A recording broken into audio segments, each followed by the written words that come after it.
ಸ್ವಾರ್ಥದ ತಿಮಿರಕ್ಕೆ ಶಾಂತಿಯ ಅಣತೆ, ಹೊಟ್ಟೆ ಕಿಚ್ಚಿನ ಅಂಧಕಾರಕ್ಕೆ ಸಂಸ್ಕಾರದ ಅಣತೆಯನ್ನು ಹಚ್ಚಿ ಈ ಕಾರ್ಯಕ್ರಮವನ್ನು ಬೆಳಗಿಸಿದಂಥ ಎಲ್ಲ ಗಣ್ಯ ಅತಿಥಿಗಳಿಗೆ ತುಂಬು ಹೃದಯದ ಧನ್ಯವಾದಗಳನ್ನ ತಿಳಿಸ್ತಾ ಈ ಕಾರ್ಯಕ್ರಮವನ್ನು ಉದ್ಘಾಟನೆ ಮಾಡಿಕೊಟ್ಟಂಥ ಶ್ರೀಯುತ ಧನಂಜಯ ಸರ್ ಅವರಿಂದ ಉದ್ಘಾಟನಾ ಚೇನ್ ಕನ್ನಡ ಜೇನ್ ನುಡಿಗಳು.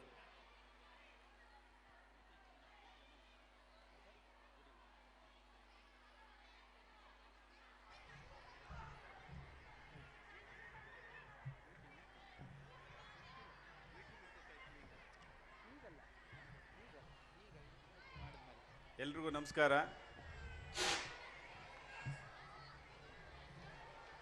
ಏನು ಈ ದಿನ ನಮ್ಮ ಅಕ್ಷರಧಾಮ ಇಂಟರ್ನ್ಯಾಷನಲ್ ಸ್ಕೂಲ್ ಕೆಸ್ತೂರು ಈ ಒಂದು ಶಾಲೆಯಲ್ಲಿ ಶಾಲಾ ವಾರ್ಷಿಕೋತ್ಸವ ಕಾರ್ಯಕ್ರಮ ನಡೀತಾ ಇದೆ. ಹಾಗೆ ಅಕ್ಷರೋತ್ಸವ 12ನೇ ವರ್ಷದ ವಾರ್ಷಿಕೋತ್ಸವ ಕಾರ್ಯಕ್ರಮ ನಡೀತಾ ಇದೆ. ಈ ಕಾರ್ಯಕ್ರಮದ ಅಧ್ಯಕ್ಷತೆಯನ್ನು ವಹಿಸಿರುವಂಥ ಈ ಸಂಸ್ಥೆಯ ಗೌರವ ಅಧ್ಯಕ್ಷರು ಆದಂಥ ಸನ್ಮಾನ್ಯ ಶ್ರೀ MK ನಿಂಗಪ್ಪರವರೇ, ಹಾಗೆ ಈ ಕಾರ್ಯಕ್ರಮದಲ್ಲಿ ಮುಖ್ಯ ಅತಿಥಿಗಳಾಗಿ ಭಾಗವಹಿಸಿರುವಂಥ ನಮ್ಮ ಸ್ಪರ್ಧಾ ವಿಜೇತ ಮಾಸಪತ್ರಿಕೆಯ ಪ್ರಧಾನ ಸಂಪಾದಕರು, ಭಾಳಷ್ಟು ಶಿಕ್ಷಣ ಹೆಸರುವಾಸಿಯಾಗಿರುವಂಥ ಶಿಕ್ಷಣ ತಜ್ಞರಾದಂಥ ಡಾಕ್ಟರ್ KM ಸುರೇಶ್ ರವರು ಭಾಗವಹಿಸಿದ್ದಾರೆ. ಹಾಗೆ ನನ್ನ ಸಹೋದ್ಯೋಗಿ ಮಿತ್ರರಂಥ ECO ರಮೇಶ್ ಇದ್ದಾರೆ, CRP ಮಹಾದೇವ್ ಇದ್ದಾರೆ. ಹಾಗೆ ನಮ್ಮ BEd ಕಾಲೇಜಿನ ಪ್ರಾಂಶುಪಾಲರಾದಂಥ ಸುಬ್ಬಾರೆಡ್ಡಿ ಅವರಿದ್ದಾರೆ. ಹಾಗೆ ಈ ಸಂಸ್ಥೆಯನ್ನು ಮುನ್ನಡೆಸ್ತಾ ಇರುವಂಥ ನನ್ನ ಆತ್ಮೀಯರಾದಂಥ ಈ ಸಂಸ್ಥೆಯ ಅಧ್ಯಕ್ಷರು ಆದಂಥ ಮಹೇಶ್ ಅವರಿದ್ದಾರೆ. ಹಾಗೆ ಅವರ ಶ್ರೀಮತಿ ಸುನೀತಾ HK ಅವರು ಕಾರ್ಯದರ್ಶಿ ಇದ್ದಾರೆ. ಹಾಗೆ ವೇದಿಕೆ ಮುಂಭಾಗ ನಮ್ಮ ವಿವಿಧ ಶಿಕ್ಷಣ ಸಂಸ್ಥೆಗಳ ಸ್ನೇಹಿತರು ಕೂಡ ಇದ್ದೀರಾ. ಹಾಗೆ ಈ ಸಂಸ್ಥೆಯ ಮುಖ್ಯ ಶಿಕ್ಷಕರಾಗಿರ್ಬೋದು, ಅಧ್ಯಾಪಕ ವರ್ಗ ಆಗಿರ್ಬೋದು, ಈ ಕಾರ್ಯಕ್ರಮದಲ್ಲಿ ಭಾಗವಹಿಸಿರುವಂಥ ಪೋಷಕ ಬಂಧುಗಳಾಗಿರ್ಬೋದು, ಹಾಗೆ ನನ್ನ ಪುಟಾಣಿ ವಿದ್ಯಾರ್ಥಿಗಳೇ, ಈಗ ನೀವೆಲ್ಲ ಸೌಂಡ್ ಮಾಡ್ತಾ ಇರೋದನ್ನ ಕೇಳಿಸ್ಕೊಂಡ್ರೆ ನನಗೆ ಅನ್ನಿಸ್ತಾ ಇದೆ, ನಾವು ನೀವೆಲ್ಲರೂ ಕೂಡ ಶಾಲಾ ವಾರ್ಷಿಕೋತ್ಸವ ಅಂತಂದ ತಕ್ಷಣ ಇದು ಒಂದು ಸಾಂಸ್ಕೃತಿಕ ಕಾರ್ಯಕ್ರಮ, ಮಕ್ಕಳ ಡ್ಯಾನ್ಸನ್ನು ನೋಡುವಂಥದ್ದು, ಅವ್ರ ಹಾಡನ್ನು ಕೇಳುವಂಥದ್ದು. ಸೊ ಇದನ್ನು ನಾವು ಸಂಭ್ರಮಿಸೋದಕ್ಕೆ ನಾವೆಲ್ಲ ಸೇರಿದ್ದೀವಿ. ಇಲ್ಲಿ ಭಾಷಣ ಹೆಚ್ಚು ಅವಶ್ಯಕತೆ ಇಲ್ಲ ಅಂತಲೂ ಕೂಡ ನಾನು ಭಾವಿಸ್ಕೋತೀನಿ. ಆದರೂ 1-2 ಮಾತನ್ನು ಮಾತಾಡಲೇಬೇಕಾಗಿದೆ.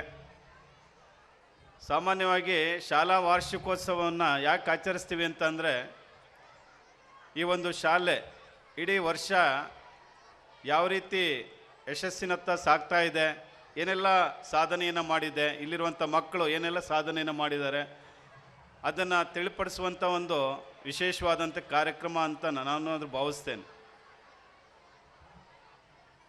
ಹಾಗಾಗಿ ನಾನು ಪೋಷಕರಿಗೆ ಹೇಳೋದು ಇಷ್ಟೇ, ನಮ್ಮ ಪೋಷಕ ಬಂಧುಗಳಿಗೆ ಈಗ ಯಾವಾಗಲೂ ಹೇಳ್ತಾ ಇರ್ತಾರೆ, ಈಗ ಬೆಂಕಿ ಯಾವಾಗಲೂ ಸುಡ್ತಾ ಇರ್ತದೆ ಅಂತ. ಸುಡೋದು ಬೆಂಕಿಯ ಹುಟ್ಟು ಗುಣ ಅಂತ ಹೇಳ್ತೀವಿ ನಾವು. ಹಾಗೆ ನೀರು ಹರಿಯುತ್ತದೆ ಅಂತ ಹೇಳ್ತೀವಿ, ಹರಿಯೋದು ನೀರಿನ ಹುಟ್ಟು ಗುಣ ಅಂತ ಹೇಳ್ತೀವಿ. ಹಾಗೆ ಗಾಳಿ ಬೀಸ್ತದೆ ಅಂತ ಹೇಳ್ತೀವಿ, ಗಾಳಿ ಬೀಸೋದು ಗಾಳಿಯ ಹುಟ್ಟು ಗುಣ ಅಂತ. ಹಾಗಾಗಿ ನಾನು ಪೋಷಕ ಬಂಧುಗಳಲ್ಲಿ ವಿನಂತಿ ಮಾಡ್ಕೊಳ್ಳೋದಿಷ್ಟೇ, ತಮ್ಮ ಮಕ್ಕಳು ಅವರ ಹುಟ್ಟು ಗುಣವನ್ನು ಅರ್ಥ ಮಾಡಿಕೊಂಡು ಯಾವ ಕ್ಷೇತ್ರದಲ್ಲಿ ಆಸಕ್ತಿ ಇದೆ ಆ ಕ್ಷೇತ್ರದಲ್ಲಿ ಮಕ್ಕಳಿಗೆ ಎನ್ಕರೇಜ್ ಮಾಡುವಂಥ ಕೆಲಸನ ನೀವೆಲ್ಲರೂ ಕೂಡ ಮಾಡಬೇಕಾಗಿದೆ. ಏಕೆಂತಂದರೆ ನಾವು ನಮ್ಮ ಆಸೆ ಆಕಾಂಕ್ಷೆಗಳನ್ನ ಮಕ್ಕಳ ಮೇಲೆ ಏರಬಾರ್ದು ಯಾವುದೇ ಕಾರಣಕ್ಕೂ ಕೂಡ. ಸೊ ಹಾಗಾಗಿ ಈ ಸಂದರ್ಭದಲ್ಲಿ ನಾನು ವಿನಂತಿ ಮಾಡ್ಕೊಳ್ಳೋದು ಇಷ್ಟೇ, ನಮ್ಮ ಪೋಷಕ ಬಂಧುಗಳಲ್ಲಿ ನೋಡಿ, ದಿನದ 24 ಗಂಟೆಯಲ್ಲಿ ಮಗು ಶಾಲೆಯಲ್ಲಿ 8 ಗಂಟೆ ಸಮಯವನ್ನು ಕಳೀತದೆ. ಇನ್ನು 8 ಗಂಟೆ ವಿಶ್ರಾಂತಿಗೆ ಅಂತ ಕೊಟ್ಟರೆ ಇನ್ನು 8 ಗಂಟೆ ಶಾಲೆಯಿಂದ ಹೊರಗಡೆ ಕಲಿಯೋದಕ್ಕೆ ಭಾಳಷ್ಟು ಅವಕಾಶಗಳಿದೆ ಅನೌಪಚಾರಿಕವಾಗಿ. ಹಾಗಾಗಿ ನಾನು ನಿಮ್ಮಲ್ಲಿ ಮನವಿ ಮಾಡ್ಕೊಳ್ಳೋದಿಷ್ಟೇ, ಒಂದಷ್ಟು ಸಮಯವನ್ನು ನಮ್ಮ ಮಕ್ಕಳಿಗೋಸ್ಕರ ಮೀಸಲಿಡಬೇಕು.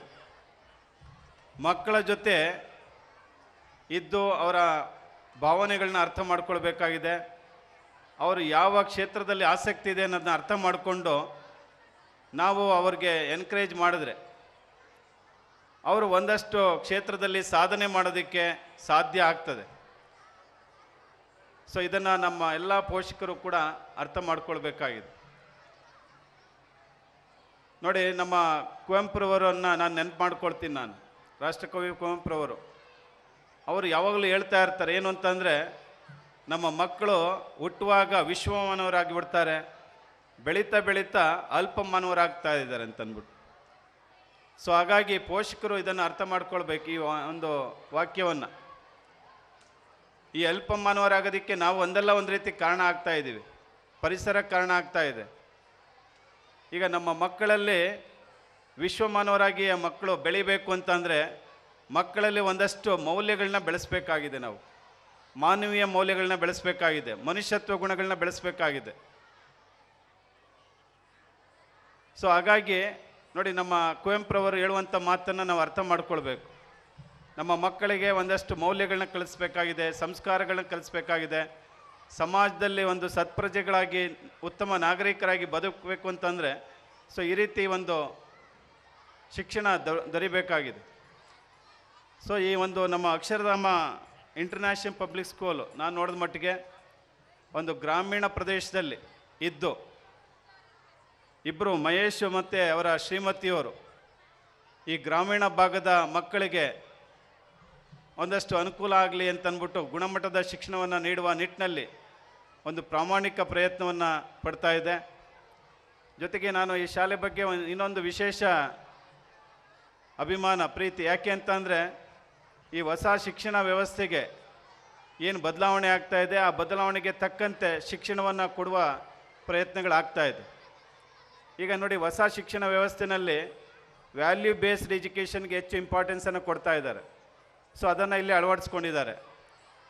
ಹಾಗೆ ಸ್ಕಿಲ್ಡ್ ಬೇಸ್ಡ್ ಎಜುಕೇಷನ್ಗೆ ಹೆಚ್ಚು ಅವಕಾಶಗಳನ್ನ ಕಲ್ಪಿಸ್ಕೊಟ್ಟಿದ್ದಾರೆ. ಮಕ್ಕಳಿಗೆ ಲೈಫ್ ಸ್ಕಿಲ್ಸ್ ಆಗಿರ್ಬೋದು, ಲೈಫ್ ಲೆಸನ್ಸ್ಗಳಾಗಿರ್ಬೋದು, ಈ ಥರದ್ದು ಕಲಿಕಾ ಅನುಭವಗಳನ್ನ ಮಕ್ಕಳಿಗೆ ಒದಗಿಸುವಂಥ ಒಂದು ಪ್ರಯತ್ನ ಈ ಒಂದು ಶಾಲೆಯಲ್ಲಿ ಆಗ್ತಾ ಇದೆ. ಹಾಗೆ ಹೊಸ ಹೊಸ ಬೋಧನಾ ವಿಧಾನಗಳನ್ನ ಅಳವಡಿಸ್ಕೊಂಡು ಮಕ್ಕಳಿಗೆ ಕಲಿಸುವಂಥ ಒಂದು ಪ್ರಯತ್ನ ಈ ಶಾಲೆಯಲ್ಲಿ ಆಗ್ತಾ ಇದೆ. ಸೊ ಹಾಗಾಗಿ ನಾನು ಈ ಶಾಲೆ ಇನ್ನೂ ಎತ್ತರಕ್ಕೆ ಬೆಳೀಲಿ ಮತ್ತು ಈ ಶಾಲೆಯಲ್ಲಿ ಓದಂಥ ವಿದ್ಯಾರ್ಥಿಗಳು ಇಡೀ ಸಮಾಜದಲ್ಲಿ ಒಳ್ಳೆಯ ಅವರ ಜೀವನವನ್ನು, ಭವಿಷ್ಯವನ್ನು ರೂಪಿಸ್ಕೊಳ್ಳುವಂಥ ನಿಟ್ಟಿನಲ್ಲಿ ಸಾಗಲಿ ಅಂತ ಹೇಳ್ತಾ, ಈ ಸಂದರ್ಭದಲ್ಲಿ ತಮ್ಮನ್ನು ಕುರಿತು ಮಾತನಾಡಲು ಅವಕಾಶ ಮಾಡಿಕೊಟ್ಟಂಥ, ಈ ಕಾರ್ಯಕ್ರಮದಲ್ಲಿ ಭಾಗವಹಿಸಲು ಅವಕಾಶ ಮಾಡಿಕೊಟ್ಟಂಥ ಎಲ್ರಿಗೂ ವಂದಿಸಿ ನನ್ನ ಮಾತನ್ನು ಮುಗಿಸ್ತಾ ಇದ್ದೀನಿ. Thank you.